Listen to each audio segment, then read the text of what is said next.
sur Twitter là, sur les 2 derniers jours. Pantémis. Pantémis, beaucoup le voient numéro un cette saison. Après ce tournoi-là, beaucoup ont dit que c'était un tournoi révélateur de son niveau et qui vraiment attestait du fait que bah, là, il y avait vraiment moyen pour lui d'aller prendre cette place de numéro un suite à ce tournoi-là. Lilton, tu étais aussi sur les C'est de sa réseaux. faute. J'ai vu aussi que tu as en tout cas relayé ton avis à toi, mais tu t'es dit que... Oh, il est parti. il Ah, voulait... il voulait... Non, je l'ai dégagé. Je l'ai tu l'as dégagé. cliqué, genre, quand t'as dit non, on n'a pas ce débat. Non, Euh, on va attendre qu'il revienne tranquillement, mais en non, gros, parce que on va lui continuer avait... à Oui, saluer. bien sûr. Donc non, effectivement, alors je pense que c'est déjà, ils sont arrivés à 10, Fern. Ils sont arrivés à 10 buts. Ok. Salut Nilton. Donc comme je disais, Ouais. juste avant que tu fasses une disparition, Oui, juste pour te dire, toi aussi tu as relayé ça un peu sur les réseaux, j'ai vu que tu disais, bah, si il a Pantémis relayé ça. C'est n'était gentil, pas ça. numéro un, on allait se poser des questions sur la culture, en tout cas la direction que le club allait donner. J'aimerais que tu ailles un peu plus loin. Est-ce que pour toi, Pantémis devrait être numéro un? Euh, oui, parce que comme j'avais écrit sur Twitter, tu sais, j'y vais avec la logique aussi de l'intention du club. Là. Je veux dire, c'est assez clair et précis que ce club-là est en train d'établir une certaine façon de faire, c'est-à-dire avoir du développement local. Si c'est pas local, avoir du développement avec une idée de revente. Et cette philosophie-là va vraiment dans le sens où c'est un Pantémis qui doit être titulaire de ce match-là, dans une situation où, de toute façon, Diop n'est pas nécessairement un titulaire indiscutable dans cette équipe. Si Diop avait une place de partant à perdre et que Pantémis devait gagner cette place-là, peut-être que je serais beaucoup plus prudent dans une situation où ben, les deux ont des qualités et des défauts qui ne sont pas nécessairement les mêmes. Mettre un ou l'autre, je veux dire, on perd, ce qu'on perd dans un, on gagne dans l'autre. C'est beaucoup plus logique de penser au développement de James Pantémis. Et il ne faut pas non plus, je pense, être aveuglé par ces erreurs qui ne sont pas nécessairement des erreurs. Je vais faire attention. Ce pas des erreurs de gardien de but, quoique la distribution de balles est très, très importante pour un gardien de but, là, on s'entend. Là. Mais je veux dire, ce qu'il fait comme travail de gardien de but, c'est-à-dire arrêter des ballons, arrêter des occasions très, très, très dangereuses. Il sauve des buts. Et ça, on le voit qu'il fait des trucs qui pas nécessairement Diop va faire et que ces lacunes, c'est des prises de décision qu'avec le temps et avec de l'expérience et peut-être avoir un peu plus de flair dans des situations de match où il faut le faire, il ne faut pas le faire, ça se corrige et ça se corrige probablement en cours de match. Et un Pantémis a tellement plus de marge de manœuvre que Diop, que le laisser sur le banc comme ça fait pas beaucoup de chance pour le futur de ce club-là. Et ce qu'on a vu dans les dernières semaines, je ne dis pas que c'est le gardien de l'avenir, puis c'est le prochain gardien de la sélection canadienne. Là. Je ne sais pas du tout ce que je suis en train de dire, mais dans le cadre de l'impact du CF Montréal, où il n'y a pas nécessairement un gardien établi comme numéro un, c'est vraiment logique de débuter la saison avec James dans les buts pour lui donner cette opportunité-là et voir si son développement peut nous amener à un autre niveau et éventuellement faire de lui le titulaire et quelqu'un et le futur devant la cage de Montréal avec une marge de manœuvre et éventuellement le vendre si on est capable, s'il se développe comme on l'espère. Ouais. Mais juste, je rebondis là-dessus et je te passe la parole, Sofiane. Non, Nilton c'est a... correct. Non, mais Nilton a dit il n'y a pas de numéro un. Alors, je vais peut-être me faire l'avocat du diable, mais j'ai l'impression qu'avec Thierry Henry, la hiérarchie était vraiment établie. Pour moi, c'était Diop le numéro un toute la saison dernière et ça n'a jamais été autrement. Donc ça, j'aimerais savoir pourquoi vous pensez qu'il n'y a pas de hiérarchie. Et la deuxième chose, c'est que j'aimerais juste savoir ce qu'on reproche, ou en tout cas là, à Diop sur la saison dernière. Puisque je reprends juste par exemple le match ultime là, des playoffs. On s'est tous accordés à dire que sans Diop, il y aurait eu 4-0 à la mi-temps. On était tous unanimes là-dessus. Donc, dans l'idée, je comprends que c'est un gardien du cru, c'est un jeune, et que la philosophie, effectivement, du CF Montréal veut qu'on prenne des gens jeunes et ensuite avec une possibilité de revente. Mais j'aimerais que Sofiane, que tu répondes aux 2 points que soulève Nilton. La hiérarchie, pour moi, elle était établie depuis l'an dernier. Et qu'est-ce qu'on reproche finalement à Diop? Non, moi, je suis pas trop dans ce débat. Je suis pas trop dans ce débat. Moi, ça me dérange pas qu'on fasse un débat Piette-Diop, parce qu'on se dit, bon, Diop, il a pas... Pantémis. Voilà. Piette, parce que c'était un des commentaires qui disait Piette, là, excusez-moi. Désolé, je vais pas faire un débat. Je dis pas, il y a un débat à avoir, Diop, Pantémis en théorie, parce que la pré-saison, le nouveau entraîneur, il va falloir s'établir, les arguments de Nilton sont valides et excellents. Mais c'est aussi le contexte aussi. Hein. C'est pas comme si Pantémis il joue. En ce moment, on le voit, il est beau, il porte des gants et des shorts et il joue dans un stade. Diop, il est en pré-saison, donc on va pas vraiment en train de le voir jouer. Et les points de Julien étaient excellents aussi pour dire Diop, qu'est-ce qu'il a fait de mal pour perdre sa job? C'est un peu comme entre Diop et Bush. Je pense que Diop, on avait une petite idée qu'il avait peut-être avantage qu'il avait un meilleur jeu au pied. Quelque chose que ce soit Thierry Henry ou pas, je pense que tout le monde veut un gardien qui a un jeu au pied minimum correct, ou du moins pas dégueulasse, qui apporte pas une valeur ajoutée négative, sinon tu le fais pas jouer entre guillemets. Donc maintenant, en même temps, Diop n'a pas été revenu avec un contrat de 3 ans aussi. C'est pas comme si il a 4 ans, il est plein aux as, puis c'est bon, ils vont aller all-in sur lui. Il fait quand même partie des joueurs qui sont sûrs. Qu'est-ce qu'on fait avec?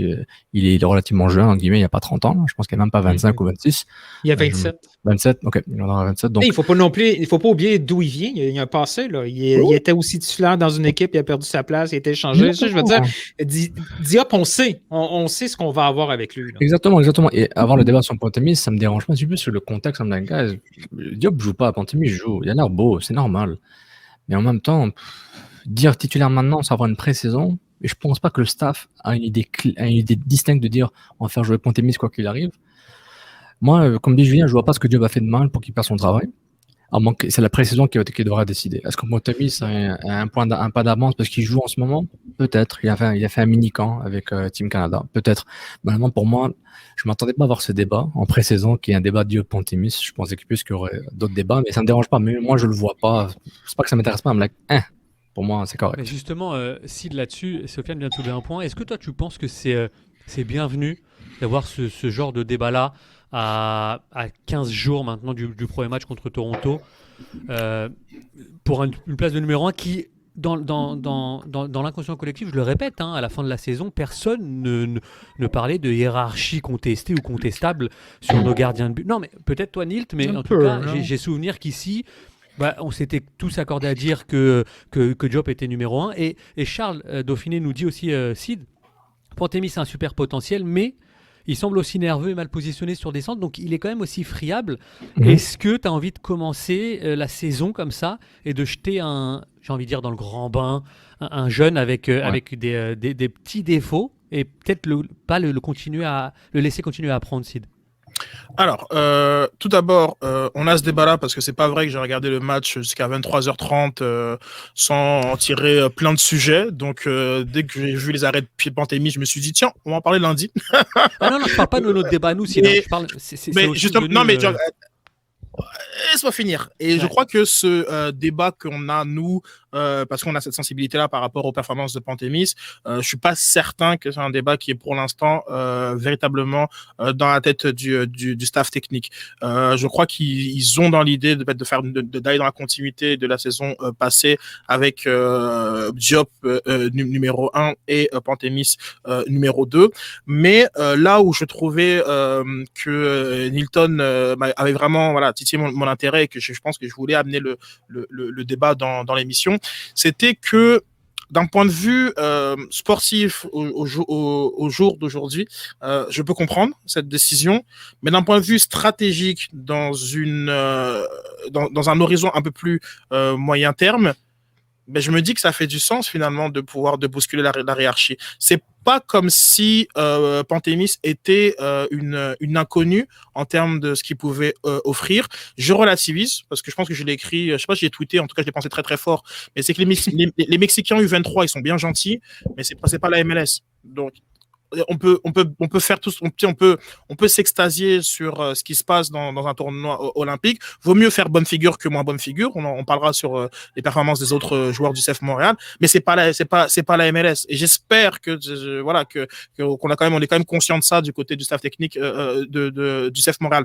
Maintenant, sachant que Diop, son option a été activée, qu'il a un contrat simplement jusqu'à la fin de l'année, sachant le précédent avec Maxime Crépeau, sachant la stratégie de faire confiance à des joueurs locaux et formés, et pourquoi pas justement avec potentiel de revente, et au vu de performances quand même assez intéressantes du gardien montréalais, ben, pour moi là le débat il se pose en fait.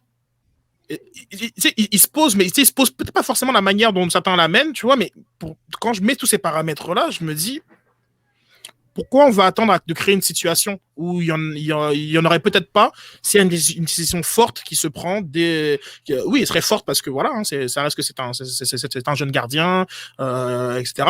Mais pourquoi pas, finalement? Pourquoi pas?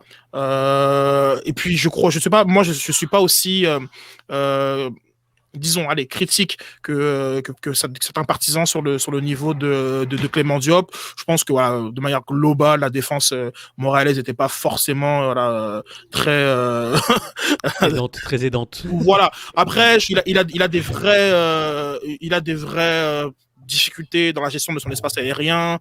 Je trouvais pas qu'il était particulièrement rassurant. Son jeu au pied, effectivement, par rapport à Bush, on aurait pu mettre pas mal de gardiens, on aurait vu une énorme amélioration, mais c'est pas au-delà de la faute qu'a fait Pantémis dans la demi-finale contre le Mexique. Je crois pas qu'il doit la définir, mais Pantémis a quand même un jeu au pied qui est quand même largement supérieur. Donc voilà, Diop c'est pas non plus l'assurance tout risque. Alors à ce moment-ci, pourquoi pas avec tout ce que j'ai dit comme élément, considérer un changement dans la hiérarchie.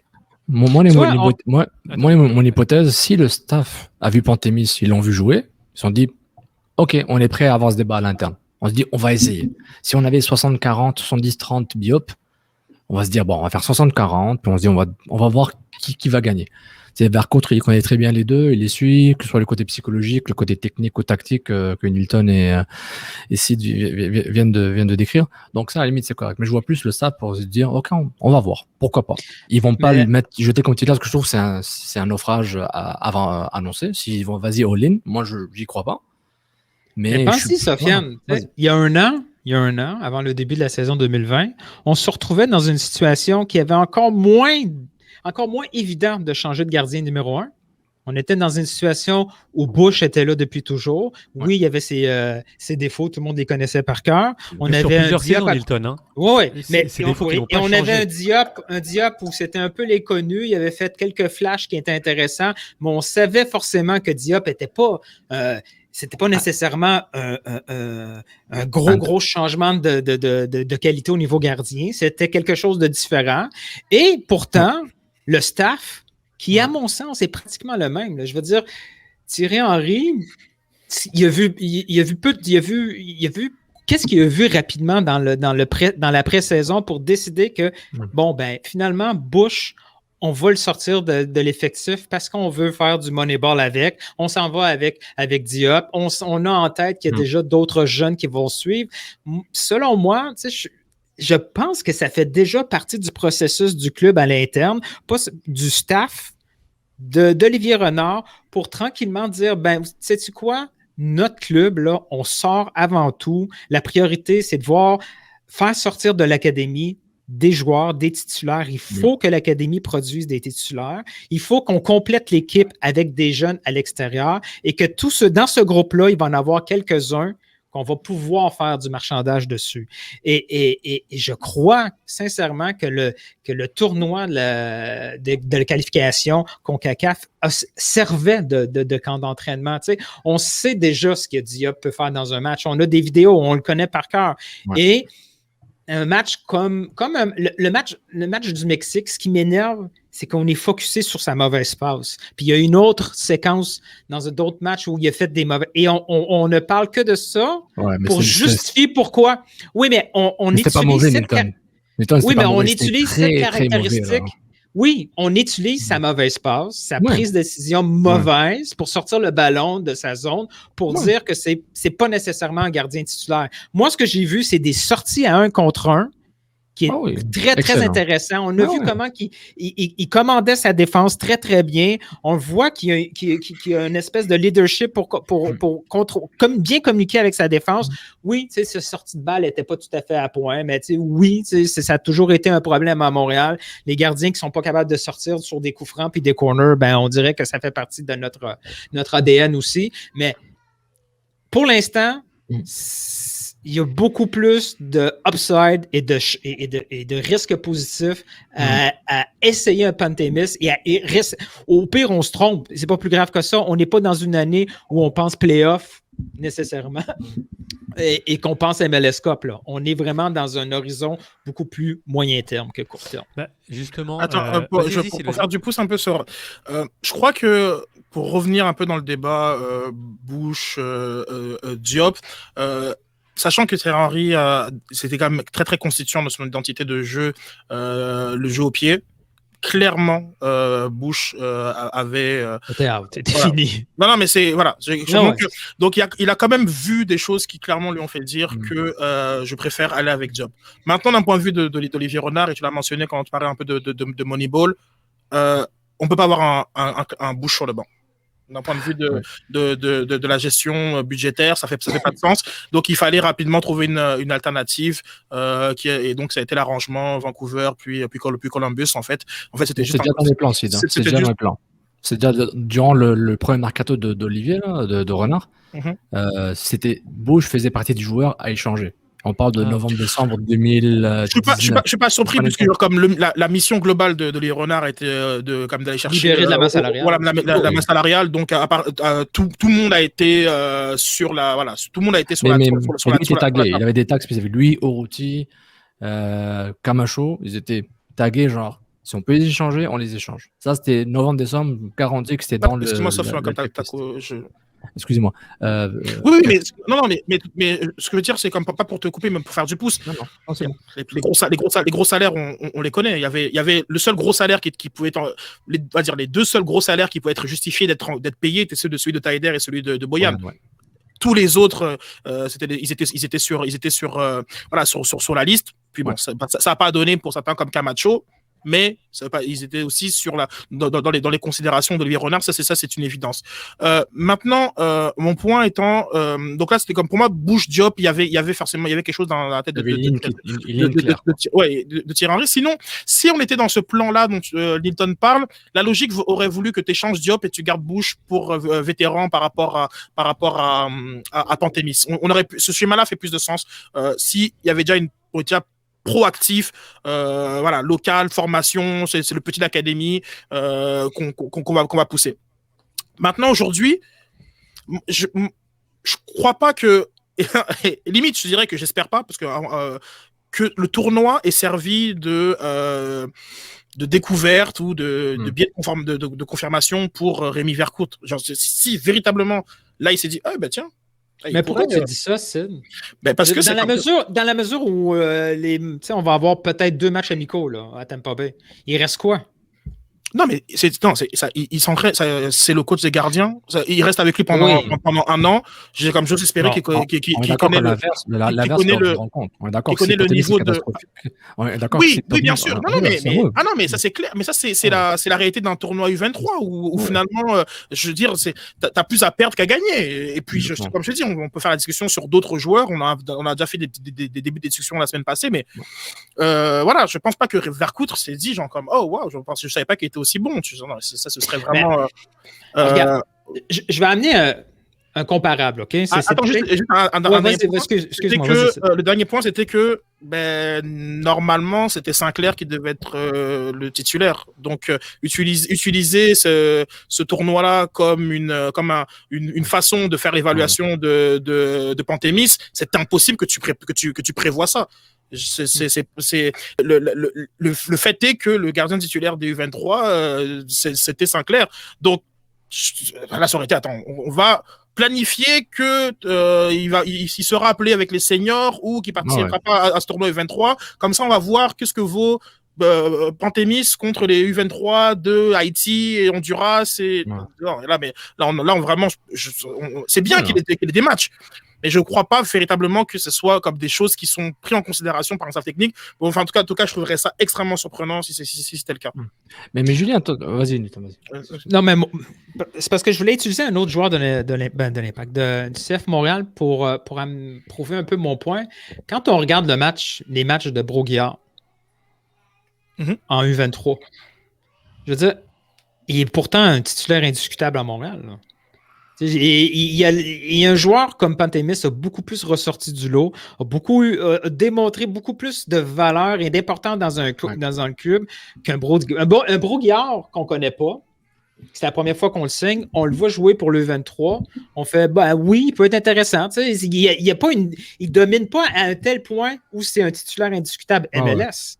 Et quand je regarde les performances de Pantémis, dans ma tête, mais c'est sûr qu'il doit être gardien MLS pour Montréal. Donc, quand tu dis que ce tournoi-là ne doit pas servir, je comprends ce que tu veux dire, mais là, la situation est là. Il a été confronté dans des situations de match.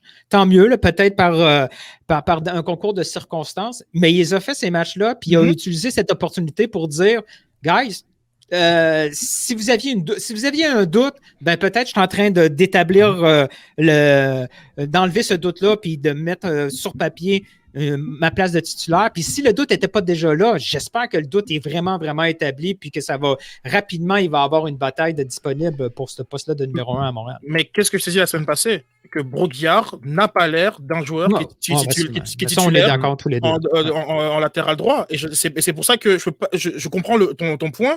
Mais moi, à l'inverse, c'est plus Broguillard qui m'a inquiété que Pantémis dans ce tournoi qui me fait dire faut qu'il soit titulaire en MLS, sachant que je pense qu'il doit l'être, mais pas pour des raisons que je fais cette découverte-là. Puis moi, je maintiens ce que j'ai dit. Au bout de 25 minutes, c'était de très loin le meilleur joueur du Team Canada. D'ailleurs, c'était le meilleur joueur du Team Canada contre le Mexique. Les arrêts qu'il a fait, c'est ça que moi, je retiens. Donc, il faut que tu utilises le mot « certain » et non pas « on », parce que parfois, tu as l'impression que tout le monde pensait à son erreur, mais certains ont pointé son erreur, mais d'autres ont dit qu'il n'y a pas de match. Sans les 20 minutes les premières minutes de Pantémis, il n'y a pas de match. Le Mexique a eu des expected goals là de 0,90. Mais ce que je veux dire, c'est que je crois pas que dans le staff, là je me mets à la place du staff et non pas moi, ma préférence, c'est dans les autres du staff, qu'il y a eu une véritable révélation. Je pense qu'ils sont conscients de ses qualités, ils sont conscients de ce qu'il est capable de faire. Et on va dire que ce tournoi-là a plus été dans la continuité comme de ce qu'il pensait, que un élément supplémentaire pour son dossier, si je puis dire. D'ailleurs, juste avant de terminer là sur les gardiens, il y a David, il y a Alex qui vous demande certains commentaires sur la rumeur Breza qui sera en direction du CF Montréal. Breza, il me semble que c'est un gardien aussi. Donc, merde. Comment on comprend ça, sachant que c'est Djemat qui, je crois, que je retrouve, qui nous dit que le message envoyé par Renard en protégeant pas Diop dans le repêchage d'expansion peut aussi, et cette rumeur, ajoutée à cette rumeur Breza, qu'est-ce qu'on en pense? Petite réaction, les gars.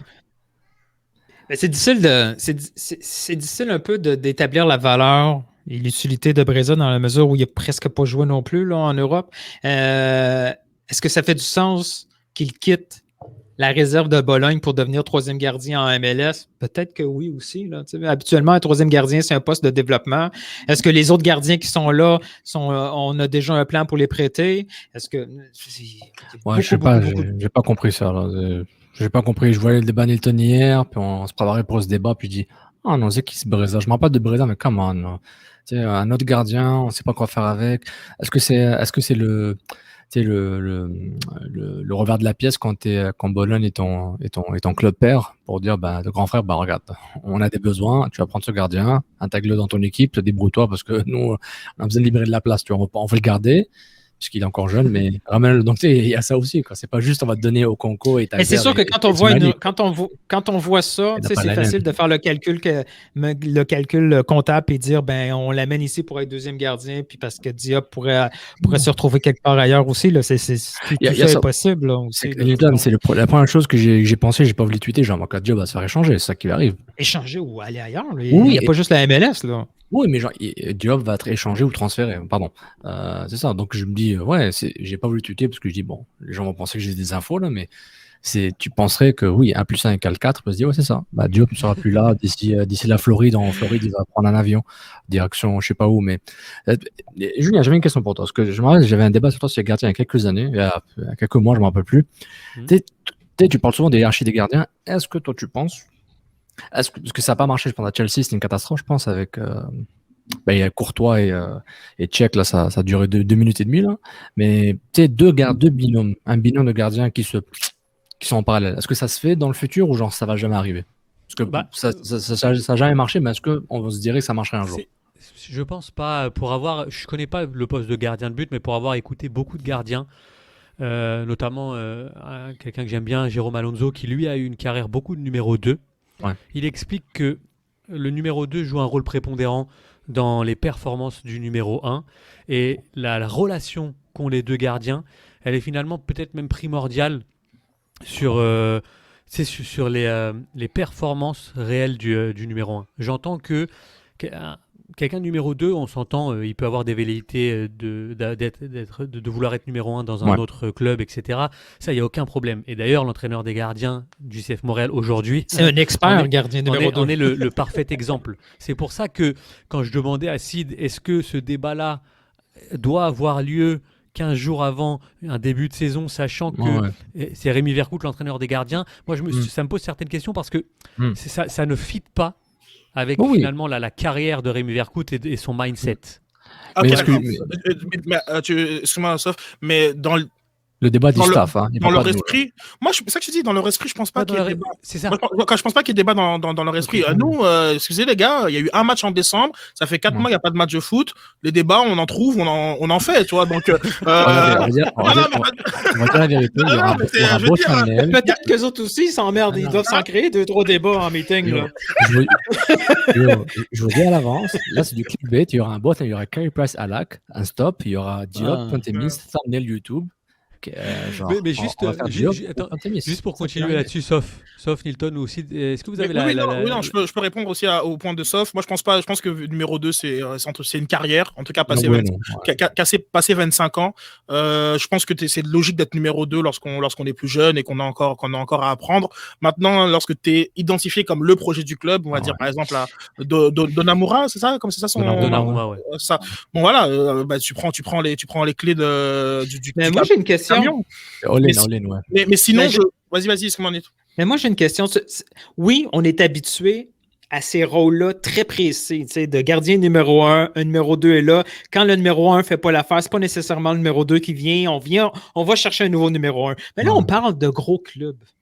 Oui, est-ce que c'est une réalité qui existe dans tous les clubs? Non, Nilton, tout à fait. Non, ça n'a rien à voir. Là, je parle vraiment de Santa Clara, Nilton. Ils font quoi à Santa Clara, ils font quoi? Mais ça, c'est un gros club. Non. Calme-toi. Non, mais pour te répondre, Nilton. Calme-toi. Allez, out. Dégage. Non, mais c'est vrai, non, parce que je pense que, je sais pas, il faudrait qu'on, d'ailleurs, c'est intéressant qu'on voit un peu la répartition des minutes chez les gardiens en MLS. Ça peut être un point de départ. Mais sinon, effectivement, moi, dès que je pense on va dire aux 20 meilleurs clubs du monde, il y a un numéro 1 clairement établi, un deuxième qui fait les matchs de coupe. Ouais. Quand le numéro 2, il a 23 ans et moins, on sait que dans quelques années, même parfois dans quelques saisons, il prendra le poste du numéro 1. Mais c'est le cycle naturel des choses. Et puis, parfois, il peut arriver que pendant une période courte, tu as 2 potentiels numéro 1. Mais on sait que justement, c'est une période courte. On sait très bien que Navas et Courtois peuvent pas être un et un bis pendant 2 ans au Real Madrid, c'est pas possible. Genre, même pas une saison, même pas. C'est ça, donc je crois pas que ce soit quelque chose qui se fait. C'est inhérent à tous les clubs. Hein, je pense pas que ce soit une question de c'est inhérent à tous les clubs parce que c'est encore une fois, il faut comprendre quelque chose, c'est que le poste de gardien, c'est vraiment un poste à part dans une équipe. C'est comme si vous aviez une équipe dans une équipe. C'est-à-dire les 3 ou 4 gardiens qui vont composer finalement ce groupe de gardiens. Le 4e étant généralement celui des U19 qu'on vient faire s'aguerrir lors d'entraînements, etc. Mais ils vont créer comme une petite famille. Il faut vraiment le percevoir comme ça. C'est-à-dire que c'est strictement impossible d'avoir généralement 2 gardiens équivalents. Et Chelsea a ce problème-là parce qu'ils ont surpayé Haris Zabalaga à un prix terrifiant, qui les met dans cette posture-là aujourd'hui, ce qui fait que là, il se retrouve avec Mendy qui est le choix numéro 1 absolu, mais c'est comme quand Sid l'a dit, à un moment donné tu peux pas mettre bouche sur le banc, il fallait t'en séparer. Non, mais après là c'est plus un problème budgétaire, mais dans les performances il y a un numéro 1 clairement. Mendy mais il n'était pas dans leur achat de quand ils ont acheté à Zabalaga là, ils le voyaient pour 10 ans. Oui, mais après le problème des gros clubs qui n'ont peut-être pas les petits clubs, c'est que celui qui l'a acheté, il est déjà parti. Il est déjà parti, ouais. Ouais, mais après, quand il est très très mauvais de façon catastrophique pour un club qui a des ambitions, ça va plus vite. Je suis d'accord avec vous, mais ce que je pensais, je pense que j'avais vu le documentaire, l'entrevue avec Jérôme Alonso, Julien, puis il y avait un autre truc que j'avais vu, c'est le gardien de Chelsea, le coach de gardien de Chelsea, c'était un Français, je sais plus s'il est encore là. Il était venu à Montréal là, pour une clinique avec Passion Soccer, puis il a fait une entrevue avec Passion Soccer, je pense. Là, puis il a fait quelque chose. Ouais, c'est en tout cas très intense. Très intense, super intelligent. Là, il me parlait, les gardiens, il faut qu'ils soient au moins à 1m95, sinon ça sert à rien. Il avait vraiment une philosophie, comme le IPL a décidé d'aller. Si t'es en dessous de 1m95, oublie, t'es trop petit. Christophe Lolichon. Voilà, bravo Sid. Non, il a fait l'entrevue, il a fait une tournée médiatique. Tournée médiatique à Montréal, ouais. Sur les Passion Soccer l'avait invité dans un tri, ils ont fait des cliniques. Tournée médiatique à Montréal de soccer. Un ami d'ailleurs de François Bourget, avec qui on a fait une interview internationale. Il a fait 2 shows de soccer. Ok, il a tourné. Bon. Le demi-rond. Vas-y, sauf termine. Et puis il a dit que, comme tu dis, le numéro. J'ai posé la question, on peut un peu faire débat, mais il y a aussi pour les clickbait. On doit faire des thumbnails, mais pour dire, c'est qu'il avait dit le numéro 1, il faut qu'il travaille tranquille. Il faut qu'il ait dans sa tête, quand il fait un entraînement, ici qu'il va jouer, il n'y a pas de débat. C'est même au hockey, en général, un numéro 1. C'est maintenant, peut-être maintenant, c'est un peu moins là, c'est beaucoup moins maintenant, mais. C'est un sport qui est un peu différent dans sa nature avec le nombre de matchs et tout. Donc, Oui, mais il y a toute une hiérarchie. Mais donne pas raison à Clifford en mettant notre débat dans une continuité de débat historique de l'autre sport. Non, c'est vrai, mais dans l'autre sport, depuis 5-6 ans, il y a beaucoup moins d'hierarchie, c'est plus des 1-1, 1B maintenant, là, plus ou moins. C'est fini les 1 qui jouent 75 matchs, puis le deuxième, il joue 5 matchs et demi là, dans l'hockey. Mais il y a quand même ce côté où genre, je veux être tranquille, je veux savoir que c'est moi le numéro 1. Quand je travaille pendant la semaine, c'est moi qui va vérifier les coups francs, je gère le corner, je gère les assignations, la zone, etc. Donc ça c'est super important. C'est plus juste pour voir est-ce que ça va évoluer, parce que plein d'autres postes ont évolué, des postes ont disparu dans le foot, le libéraux n'existe plus, d'autres ont été créés par le talent d'autres joueurs, les trequartistas ou les maestros là, comme Pirlo, ils ont été inventés par les joueurs même parce qu'ils étaient juste trop bons. Mais est-ce qu'un jour on verrait un changement dans le gardien de poste, dans le poste de gardien? C'est un peu un débat philosophique là. Non, t'as raison, mais après, il y a Je comprends ce que tu veux dire, mais il n'y a pas non plus. Il y a beaucoup plus de matchs accessibles, mais on va dire on l'exagère un petit peu. Donc, comme au niveau de ça, un gardien, si un gardien n'est pas capable de faire les 38 matchs de son championnat, plus les 5 à 8 qui sont, on va dire, les matchs, mais tout un paquet coupe internationale et autres, mais genre comme 5 à 8, comme même il y a 20-30 ans, il y a 40 ans, il s'était capable de jouer 40 matchs dans une saison. Maintenant, c'est vrai que là, généralement, la répartition se fait avec parce qu'il faut donner des minutes, sinon la personne elle va pourrir sur le banc. Il est rouillé. Donc, effectivement, la répartition se fait avec les matchs de Coupe nationale, avec parfois les matchs avec un peu moins d'importance. Bref, c'est sûr que ça. Mais on n'est pas dans quelque chose. On est dans grosso modo, c'est du 80-20 dans le foot. C'est du 80-20 dans le foot, et puis tout le monde trouve ça. Il y a personne qui a encore prouvé, il y a personne qui nous a prouvé que il faudrait faire du 50-50 pour être plus performant. Un jour, ça arrivera peut-être, et là, on reverra les façons de faire dans le football, mais je suis plus. Rien qu'à dire que. Justement, juste avant de passer là aux autres joueurs, puisqu'il va y avoir aussi quelques débats là-dessus, un petit tour sur les commentaires. Merci de réagir avec nous en direct. Il y a Mathieu Bernier qui nous dit en même temps, est-ce qu'on voudrait que Sirois joue des matchs pour se développer? C'est une question qu'il pose. Alex, il avait bien fait le calcul. Il avait bien fait le calcul. Lui aussi, il voyait Diop out mais il se demande la cohérence d'avoir 2 jeunes gardiens. Donc là, pareil, Pantémis et Breza, si ça venait à se conclure. Il y a David qui vous pose la question, est-ce que Diop est un joueur, compte comme un joueur international, Nilton? Non. Non, il Non. a une green card. Non, grâce à son passage à Los Angeles, il a une green Ok. card. Il y a un Facebook user dont je tairai la question puisqu'il ne respecte pas les règles initiées par Sid. Donc voilà, mais on va passer tranquillement à l'autre sujet, en tout cas surtout sur Attends, le laisse-moi U23. trouver la question. Je sais pas, j'arrive pas à la trouver sur. C'est quoi la question? Ah, de user? Je pense c'est quoi, c'est Sébastien Houle peut-être comme donc, les gars Pantémis versus possible arrivée de Braza. C'est ça la question? Non, c'était est-ce que j'ai manqué des commentaires sur la conférence de presse Ah. Kingsley, mais on y reviendra un peu Pas plus encore. tard. Ça va. Ah, C'est Mathieu. Ah, doucement. Ah, shit, not again. Alors,